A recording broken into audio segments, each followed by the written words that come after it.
Hello and welcome to Shot Culture, a brand new show on the brand new What Culture football channel where we look ahead to this weekend's football action. I'm Adam Wilborn from What Culture, joined by Adam Cleary from What Culture and Ewan Patterson from What Culture as well to look ahead to this weekend's games and answer the big questions such as, would any Liverpool players make it into Manchester United's squad? Yes.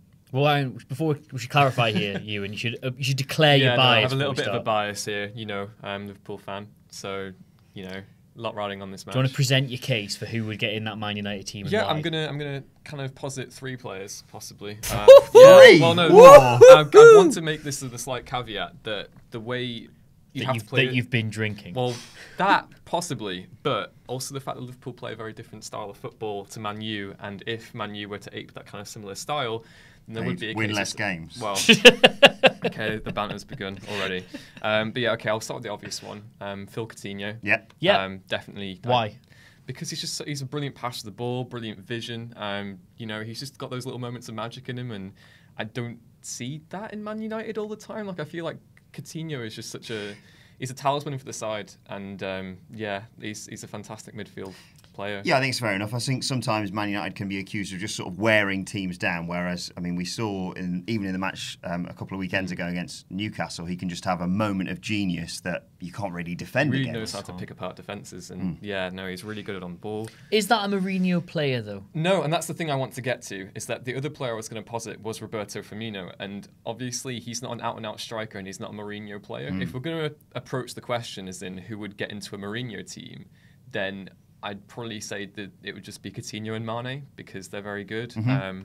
But Firmino, if they were ever going to go for like a false 9 gimmick, then he'd be fantastic in that role. I mean, I'd like to get your thoughts on this. I don't think, and I'm somebody who picked him in his fantasy league team at the start of the season, so I'm not just being mean about this. I don't think Roberto Firmino's that good. Oh, he's brilliant. Go on. He's just fantastic. He knows how to draw out defences. What does that mean? Well, no, he's very good. It's the off-the-ball play. Right. And the way when you see Liverpool attack... You have to listen to the notes he's not playing. Well, yeah, basically. The Simpsons. Firmino jazz. Yes, yeah, I can do that at home. But you'll see it all the time when Liverpool break on a counter-attack, when you've got Salah and Mane breaking. Firmino is always the one that's picking up the defenders and drawing them in close towards the midfield, and you'll get Mane and Salah breaking. He's just really good. He's not the best finisher, let's be honest, but he's very, very, very smart. And you can't argue that Liverpool haven't scored goals this season. They've scored more than Chelsea. It's just at the other end that they are struggling. I suppose in terms of the back line, you wouldn't pick anyone. De Gea, obviously, would go ahead of Mignolet. Yep. And then beyond that, I mean, Matip, Lovren, no chance. No chance for Lovren.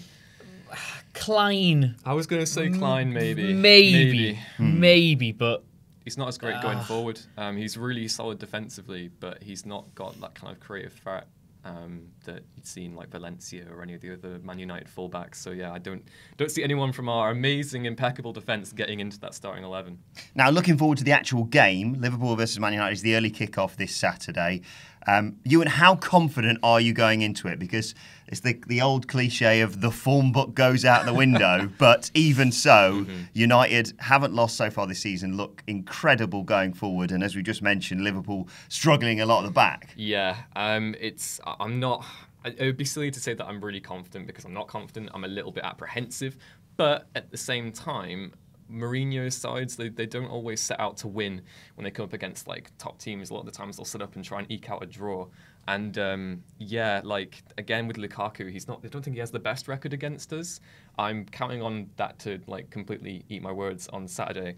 But yeah, I guess like it could be a 1-1 draw, or at the very worst it could be a really bad defeat. I don't really know anymore. This game's got, on the face of it, it's an absolutely classic Jose Mourinho, like piss-boiling 1-0 win, isn't it? Yes. Like he's going away from home against a team who are a free-flowing attacking side, but have come unstuck in some frustrating games. And you'll have been sat there all week going, right, they can't defend set pieces. I'm going to play Fellaini. They only play on the counter-attack. I'm not going to leave our own half. The crowd in that game, I will almost guarantee, will leave with one of the highest levels of seethe you've ever seen. Now, a lot of injuries going into this game. You mentioned Fellaini there. He might be missing. He got a knee injury playing for Belgium. He probably will be missing. Of course, the big loss for Liverpool will be Sadio Mane. This is his fault as well, you know. Well, it's also, how many people came this close to putting him in their fantasy team once he came back against Newcastle a couple of weekends ago? How many people came that close to you and then captained him? Yeah, how many? Yeah, I know. Yeah, so it's not looking good. I think our win rate with him, it's like 2 point. We've got a better win rate with Mane in this side, so it's twice as good. When he's out of it, we came unstuck in January. It was terrible last year. I think we had a similar record where we only got 1 win from 7 or 8 games. It's just, oh my god. But the upside to this is that we do have Salah.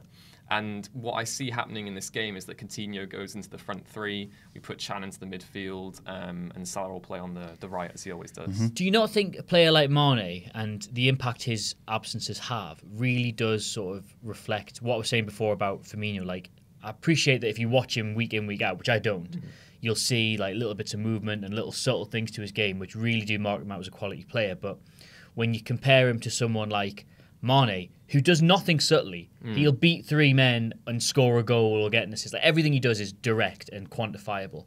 Does it not just kind of illustrate how it's always great to have these players who you read well and think, oh, they're underappreciated, but how it's a lot more important to have players who will score a goal. Yeah, definitely. And Liverpool don't have that proven number 9 anymore. We don't have an informed Daniel Sturridge. I think he's probably past his prime now. We don't have that kind of player. And a lot of fans over the summer were crying out for an Aubameyang or whatever to come in, and just so we'd have a proven goal scorer in the team. We don't have that when Mane's out of the team. And the Sturridge thing's actually partially my fault, because after Liverpool beat us, it was either 5 or 6-0 once, I met a witch by a swamp, and she said I could have one wish, and I said, for every time Daniel Sturridge does this, can you take a week off his career? And lo and behold, was he 28 or 29 or something? Yeah, gone. Sorry, mate. Yeah. A big matchup going into the game is, of course, Romelu Lukaku against the likes of Dejan Lovren and Joel Matip. I mean, you laugh. When it was the Merseyside derby last year, it was the Lovren-Klavan partnership, and Lukaku didn't get a look in. And didn't get a look in. Yeah, didn't get a look in. But there's a thing, isn't there? Loads of people say that he just doesn't turn up in big games. I don't. Yeah. What's Man United's big game been this season? They haven't really had one, have they? Did they play? I can't even remember. I've done no research. I can't. I don't. Lukaku's certainly not. He's one of those players who tends to bully the smaller sides, which is fair enough. It's in his job to do that. You've kind of got to rely on all of your players to get results in matches such as this. And in your minds, it's a title 6-pointer. Well, yeah. I was going to ask you because you're already 5 points off. Yeah. If United win this, they go 10 points clear of Liverpool in mid-October. That's pretty sad. Yeah, I'm worried. I don't want that to happen. Just looking at the league table there, you're as close to Everton in 16th as you are to Man United in 2nd. Yeah, I mean, could start that. It's still early days. There's still time for this to turn around. But I do think after the poor run of form we've had recently, in the Champions League, going out of the Carabao Cup and all that, it's just. We need a result now. What's the name? Yeah. I wouldn't have known that. I would have just said the League Cup. The Chinese-sponsored energy drink cup. Right, let's get the Shan Red Bull Cup. Let's get a score prediction from you then, Ewan. Oh God, I'm gonna go for either. It's gonna be squeaky bum time. So it's either gonna be a 1-0 or a 1-1 draw. I think. I don't think it's gonna be a free. We're not gonna see a free scoring Liverpool. I don't think we're gonna see that quite yet. I assume you're going 1-0 Liverpool in that one. Yeah. Okay. Yeah. Mark Lawrenson syndrome. I'm going to go for 1-0 or possibly 2-0 Manchester United. I'll go 1-0 Man United with Chris Smalling getting the winner. Dropped down from a corner, kicked around the 6-yard box for a bit. Convinced me. Yeah.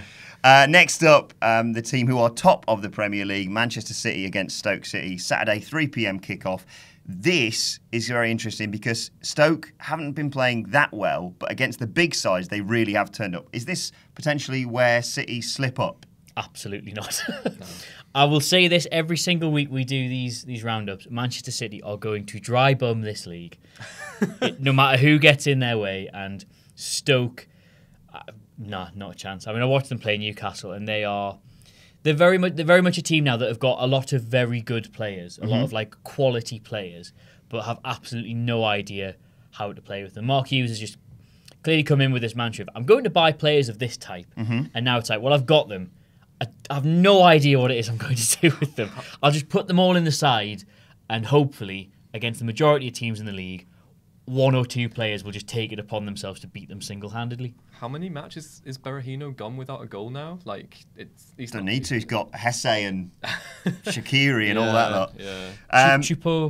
Choupo-Moting.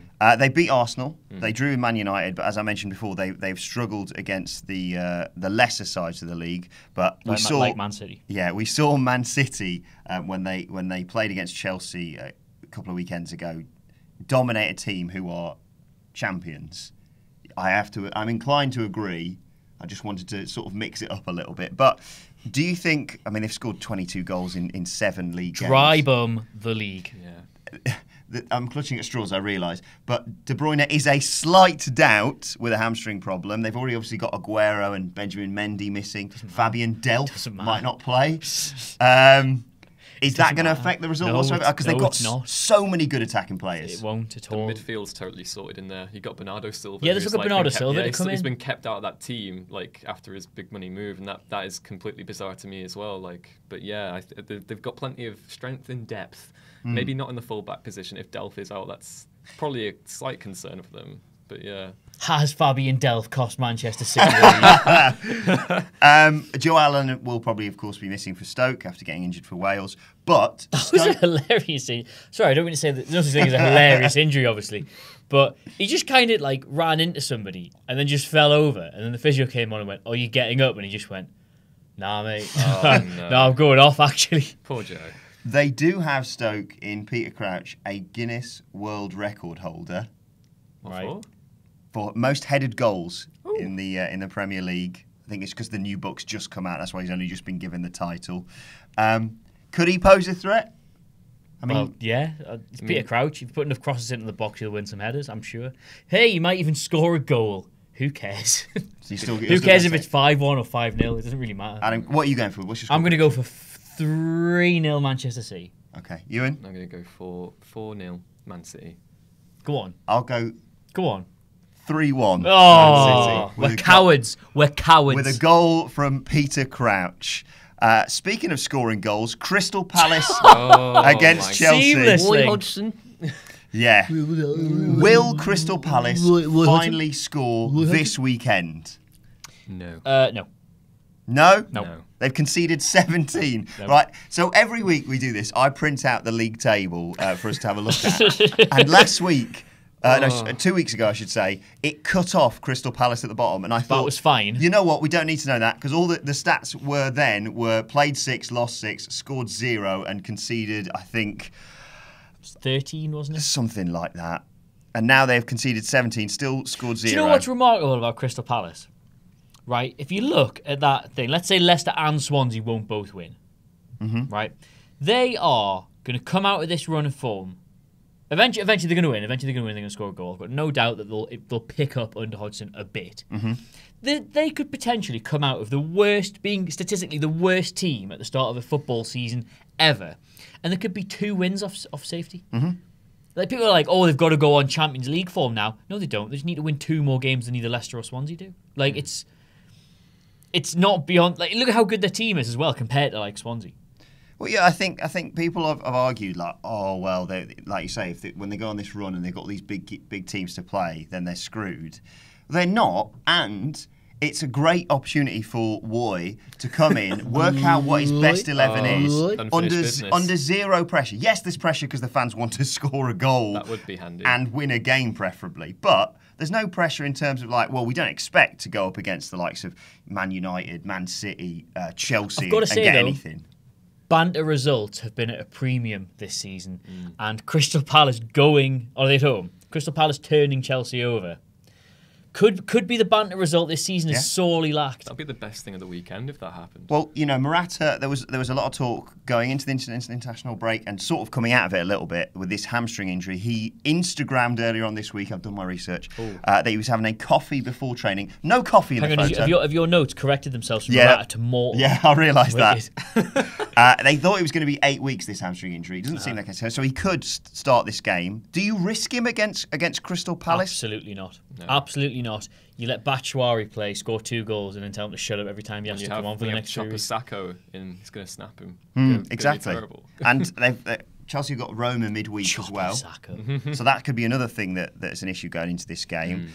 For Palace, Wilfried Zaha could be set to return. Of course, they've got no Benteke. They've got no striker at all. Loftus-Cheek can't play against his parent club. Oh, see, again, that's absolutely textbook groundwork laying for a banter result, isn't it? You got the big team with their eye on something else in the week and potentially missing one influential player, but then all the deck is still stacked against the other team. Benteke and Loftus-Cheek, who they rely upon, all of a sudden everyone else has got to just invent something. Taking a step back from just this game, can Chelsea mount a credible title challenge, or is it just between the two Manchester No, United? they absolutely can. Them and Spurs can absolutely mount a credible challenge. Like, for all I'm saying, City will, fist 19 other sides this year. They're not going to win every game, and they are going to drop points, and the other teams at the top of the league are good enough that they can keep pace with them. I think Chelsea's demise was really grossly exaggerated over the course of the summer. Like, there was loads made up how they couldn't get any transfers in, and you've seen their opening games have been really good. They've been really solid. They get beat at home with Burnley 3-0. I know. Yeah, that was a bit of a blip with all the red cards and stuff. But I don't see major shocking signs that they can't compete for the title.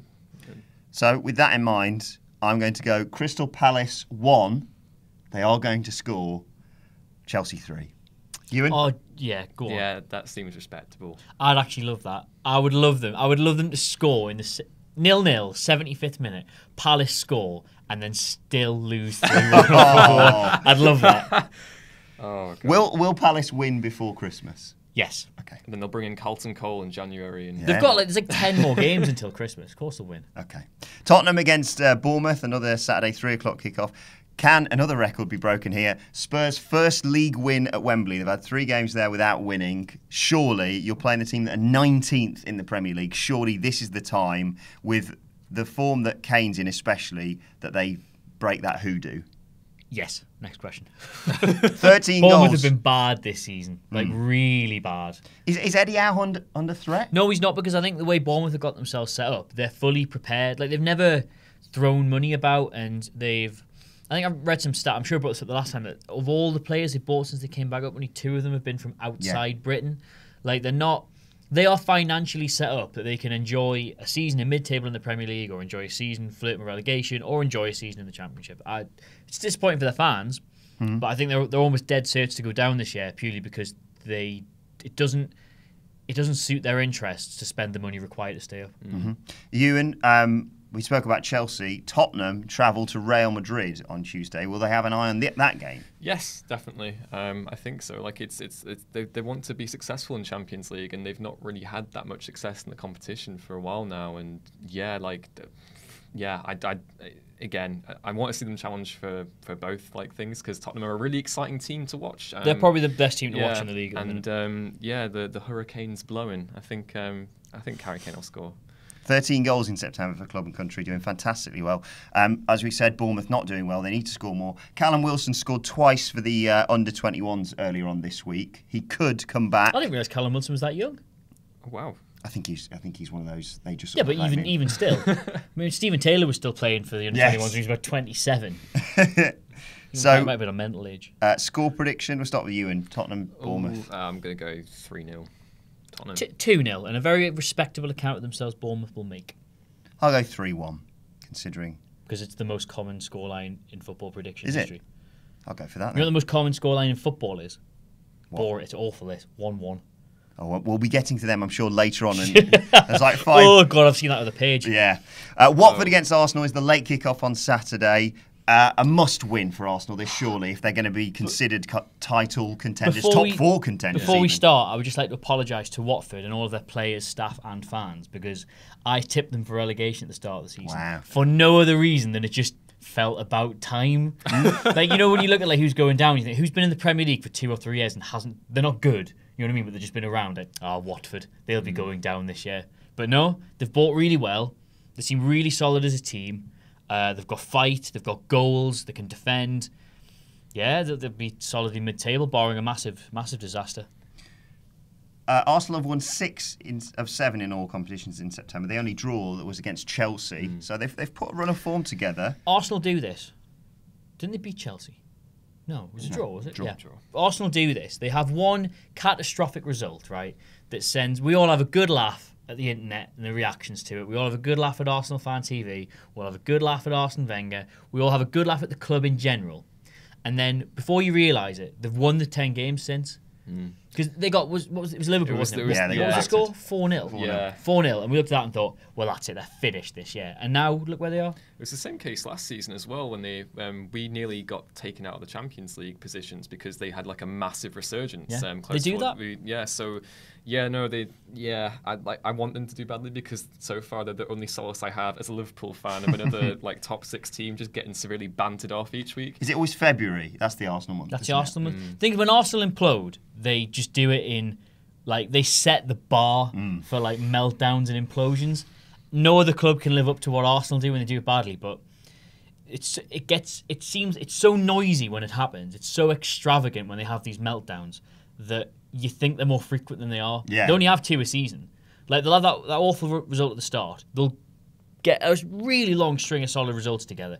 Come February, they'll be 4th, 3rd. People will be talking about them challenging. They'll get knocked out of the Europa League by some really small team, won't they? They'll get their nose bloodied in the FA Cup Final by a load dropout. of painters and decorators. And then, like, Leicester or somebody will waltz up at the Emirates and win 4-0. As a fan of a team who have a lot of attacking players, Yeah.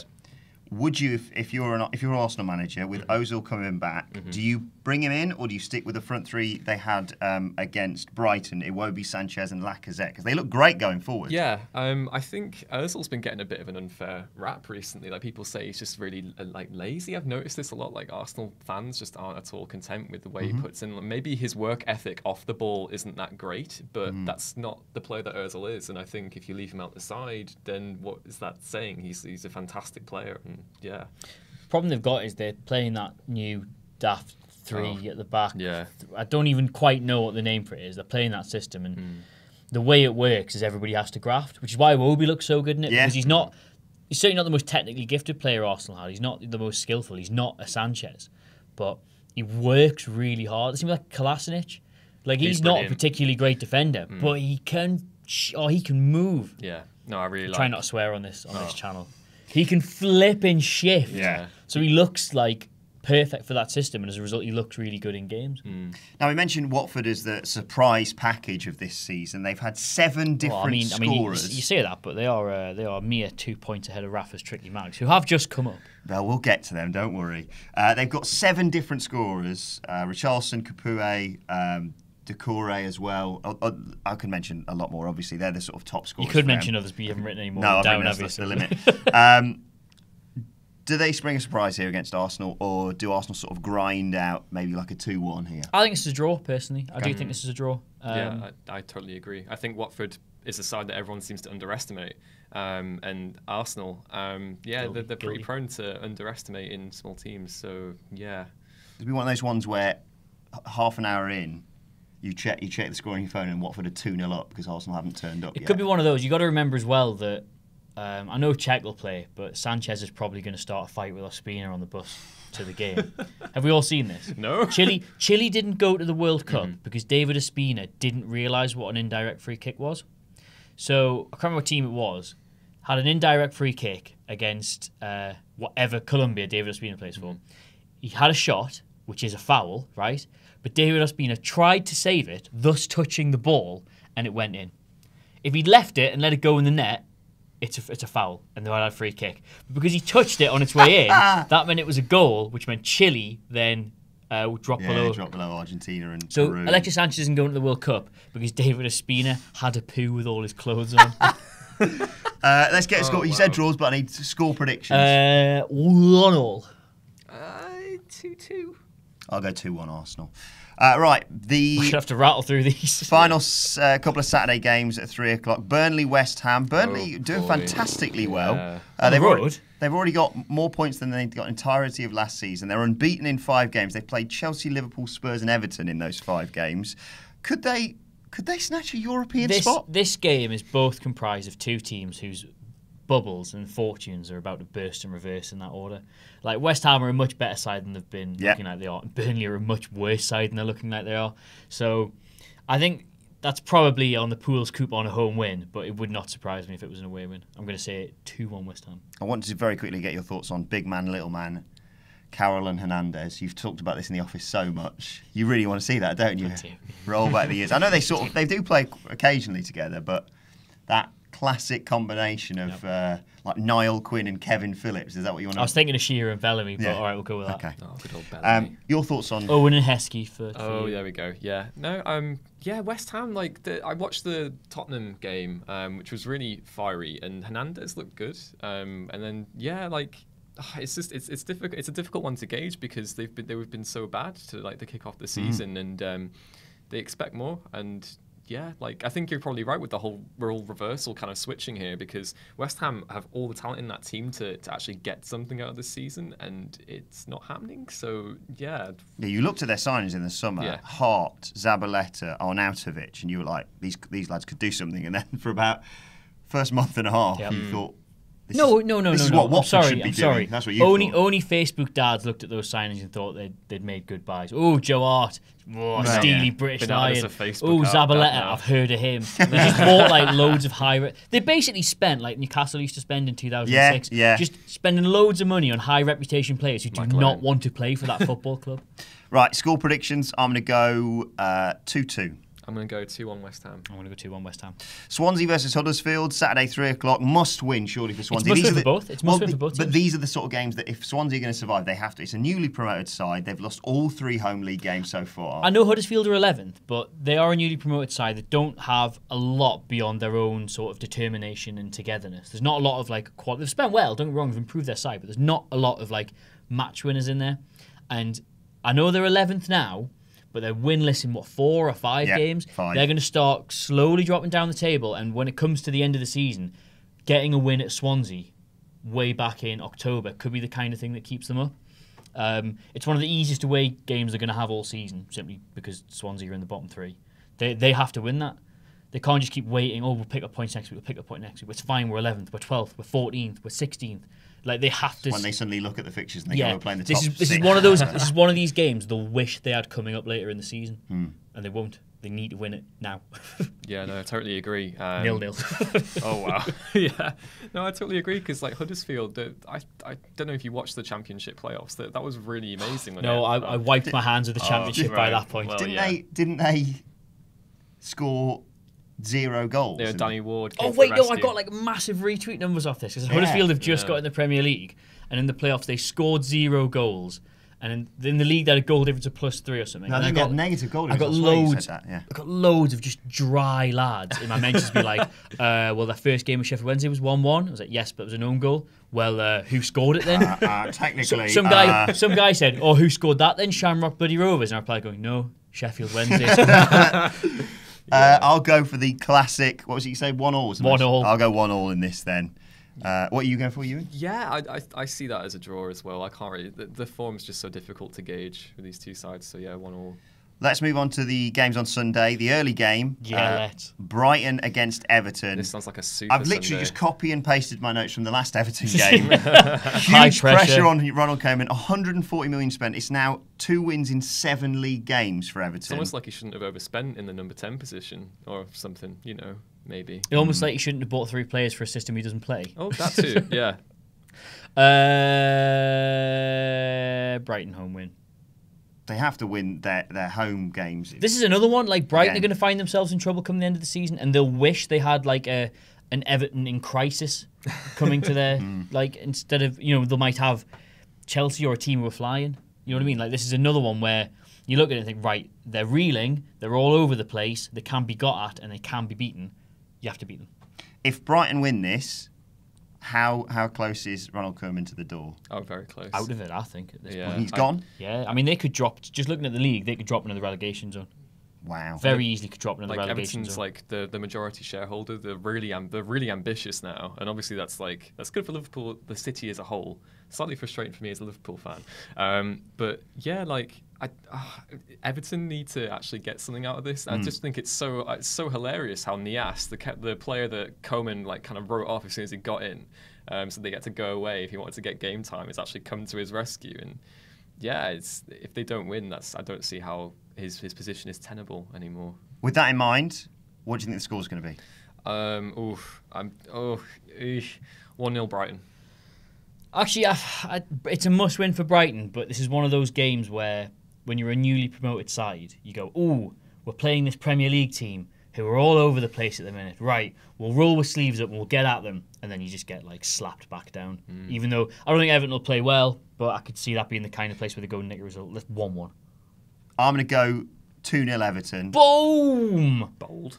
I just think it's one of those things where, because they've had a little bit of a gap with the international break, Koeman might have worked out finally how to play all those players that he's bought. Yeah, Sigurdsson had a great run in the week, didn't he? Goal and assist for Iceland, so he's buzzing his tits off, won't he? So I'm going to go 2-0 Everton that one. Right, the game we're all looking forward to the most. Sunday, 4 p.m, Southampton against Newcastle. How are the lads? Ewan, what do you think about this game? I have no strong feelings one way or the other. Yeah. Cleary, what do you think? I think Ewan's lying for a start. But what do I think on the game? It's another one of those, Southampton are struggling a bit this season, especially at home. Rafa's showed that he has good game plans away from home, given the relative lack of quality we've got in the squad. Even our away defeats, we've battled well before. We've not been outplayed. The Huddersfield loss was decided by a goal. The Brighton loss was decided by a goal. Both could have gone either way. I think we'll have a good game plan. I think we'll sit back. I think we'll make life difficult for Southampton, but it could go absolutely either way. It'll either be a very marginal win for them or a very marginal win for us. I was going to say, if someone offered you top half of the table 7 games in, you'd bit their hand off. I'd have bitten their hand off and taken my pants down. First win in Southampton since 2004. Since Stephen Carr scored his only goal for Newcastle. I think it was Graham Souness's first game or something. We've talked about this before. Now, you say you'll set up and defend, and you obviously did that very well against Liverpool. You and I watched that a couple of weekends ago. But Saints aren't scoring a lot. Three goals in 6 games, I think it was. Yeah, that's poor by anyone's stretch of imagination. Charlie Austin there. Let's consult the spreadsheet. 5. They're 12. They've scored 5 goals in 7 games. That's not great. That Newcastle have scored 6. Yeah. Oh. So it's a game of two teams that aren't exactly free scoring. It'll be very tight. Both sides will think there's potential to pick up points here, and I wouldn't like to comment either way. Let's hope a defender kicks it off the Newcastle striker's leg yet again. Oh, God. Goal of the season? There will come a day when I stop laughing at that. But it is not this day. It was his celebration as well. He was so chuffed. He was so happy because he knew it was his goal. He knew it was going to get taken off. He was waiting when we were there. Time seemed to slow down as we were watching that run. Slow down for me as well. There was some bloke behind us in the pub shouted, "He's it." Yeah. Because he waited so long and Matip caught him. We were like, hit it. And then the ball was, and you couldn't tell whether it was going to go either side of the post. Then you saw Hostel just peel off, just giving it that. He wasn't sure, was he? He followed it in, and then once he knew. It was like 3 minutes after Coutinho's goal. Yeah. It was just literally one screamer at the end and then just gets nicked in by Matip's stray boot. You know what the secret to great comedy is, Ewan? Ask me what the secret to great comedy is. What is the timing? There we go. But it was a great tactic of kicking it down the middle of the park in between the two defenders. Yeah. Oh, the unbelievable. Right, Southampton, Newcastle United score prediction. Oh, I'm not going to fall into the Mark Lawrenson trap of predicting that my team will win every single week. Going to say that's a Southampton win. I'm going to say 0-0. I'd like it. I'm going to go 1-0 Newcastle. Ooh. The Monday night game, the big Monday night game between two teams that have won in their last 5 league games. Leicester versus West Brom. Leicester have played 5 of the top 7, to be fair, but it's not exactly going to be a thriller. What do we anticipate here? Surely. Actually, I think it's going to be probably the first time this season, Liverpool game aside, where we see a bit of the old Leicester. Because if you look at their fixtures have been quite tough. Yeah. They can't really express themselves as they'd like to, but they've still got a lot of good attacking players. I think this will be kind of the game where just your man Shakespeare just takes the collar off and says, do you know what? Just go on, have a go. I think Vardy is always the key man for Leicester, it seems, nowadays, and he's scored a lot of goals already this season. He sort of flew under the radar a bit in terms of how many goals he's already scored. How many goals has he scored? 5, 6, I don't know. A lot. A lot more than you would anticipate, but he's going to be the key man in this game as well, because I suppose you can't really point to anyone else in this match for either side that stands out. I think the only way you're going to get a breakthrough in that match is if like Leicester manage to catch West Brom and like on the break or something. But Tony Pulis just sets up his team so defensively, and he'll be left doing his little laugh. That does sound like Tony Pulis. It's going to do that at the end. It's oh my god, I don't see that being a fun match for anyone concerned. Just looking at the league there, and for all Tony Pulis has a reputation of setting up his teams to defend really well. They've not had a single. I don't think they've had a single. They've only had one clean sheet all season, haven't they? Maybe it's two at the start. They got a good result against Watford last time. I had 2-2. I know they were at home, but like you said, Watford have been doing well so far this season, aside from getting spanked by City. If you were a West Brom fan, would you consider that a good result? 2-2 at home to Watford. I don't think I would. I think objectively it is, but I don't think I would if I was a fan. I think they played reasonably well, and I think it was a more exciting game than we'd anticipated. I think we thought West Brom, as you say, were just going to set up quite defensively, and they played well in that game. But I think, for all we want to argue that we hope there's some thrill in this game, I think, as you say, the not necessarily negativity of West Brom, but the style of play that they have means it's going to be your classic 1-1. That's what I'm going for. Yeah, I was going to say 1-1 Leicester. Yeah, I'll go 1-1. Maguire will get the header in a set piece or something. I'll go 1-1 as well. Right, so that is this weekend's Premier League action. Let us know what you think and your predictions in the comment section below. The big game of the weekend, of course, is Chesterfield versus Morecambe, and then Liverpool Man United is apparently playing kick-off on Saturday as well. Cares? Well done. My thanks. Come on, Chesterfield. We're the strongest team in the league. Who's we? Chesterfield. We are bottom of the entire football league at the moment. Oh. Anyway, it could be worse. It couldn't be worse, actually. My thanks to Adam Cleary and Ewan Patterson. And thank you very much for watching. We'll see you soon. Bye. Bye.